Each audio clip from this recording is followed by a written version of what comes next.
जय Maharashtra public, स्वागत आहे तुमचं माझ्या एक नवीन मिनी ब्लॉग मध्ये. रात्री पाऊस पडल्यामुळे सकाळी वातावरण तर क्वालिटीच झालं होतं.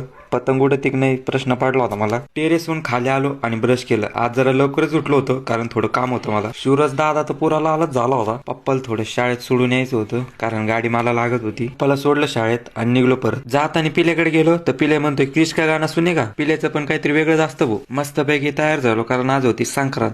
घरून आवरून थोडं सेतूमध्ये आलतो, काम होतं जरा. इथे येऊन बघितलं तर काय सेतूच बंद होतं. तिथून गेलो आधीकडे आणि म्हणलो चल पतंग उडवायला जाऊ. ते म्हणलं चल. बस म्हणलो गाडीवर, चल जाऊ पतंग उडवायला. ते गेलो आपला भाऊ बघा मग तुम्हाला काय म्हणतोय. मकर संक्रांतीच्या तुम्हाला हार्दिक शुभेच्छा.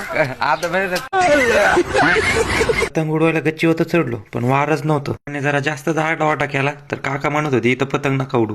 आधी भाऊने लावला मग साऊंडचा जुगाड.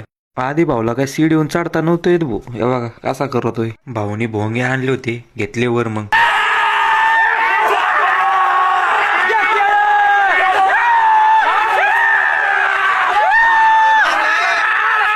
एवढा आरडाओरडा करून भूक लागली होती. मग काय गेलो वडापाव खायला. तिथे गेल्यावर जरा दुसराच किस्सा झाला होता. पण आपल्याला काय करायचंय, आपल्याला वडापाव खायचा आहे. मागवला वडापाव, मस्तपैकी खाल्ला तिघांनी. वडापाव खाल्ल्यानंतर मस्त एक स्टिंग पेलो. आलो मग परत पतंग उडवायला. घरून मम्मीचा फोन आला जेवायला म्हणून. गेलो मग घरी. आज संक्रांत होती मुळे मम्मीने पण लय भारी जेवण बनवलेलं होतं. पुरणाची पोळी वगैरे एकदम एक नंबर बाई. जेवण करून गेलो परत पतंग उडवायला. सीडी नव्हती मग तुमचा भाऊ बघा कसा चढतोय. पतंग उडवायला पण काय काय करावं लागतं बाई. आमच्या ह्या भाऊला काय वर नव्हता येत आहेत. पोरांना लागली होती भूक. आधी भाऊनी केलं होतं नियोजन.